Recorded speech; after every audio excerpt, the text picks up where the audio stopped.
magkahiwalay na sumiklab ang sunog sa isang bahay sa Pangasinan at isang paaralan sa Ilocos Norte. Isang maginang patay matapos matrap.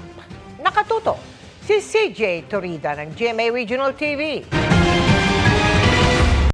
Mabilis na natupok ang mga bahay na gawa sa light materials sa Zone 4, Barangay Carmen West, Rosales, Pangasinan kahapon.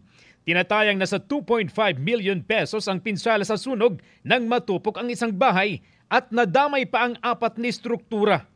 2 ang namatay sa insidente, isang ina at menor de edad niyang anak na babae. Nakalabas na po yung ina dahil nagpanik, nakalimutan niya yung anak niya, binalikan niya. Dahil sa panik niya, nakita niya siguro masyado ng malakas yung apoy at saka yung exit nila kasi sir is galing doon banda yung apoy, so na-trap sila sir.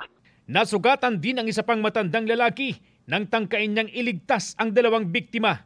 Inaalam pa ng BFP ang sanhi ng sunog na tumagal ng mahigit 2 oras. Nagkasunog din sa isang paaralan sa Lawag City. Naglabasan ang ilang estudyante dahil sa pagsiklab ng sunog sa school theater. Ayon sa janitor ng paaralan, may gamit naman daw na fire extinguisher pero di na kaya sa lakas ng apoy. Inaalam pa ng BFP ang sanhi ng sunog pero isa sa tinitingnan ang pagwi-welding sa loob ng theater.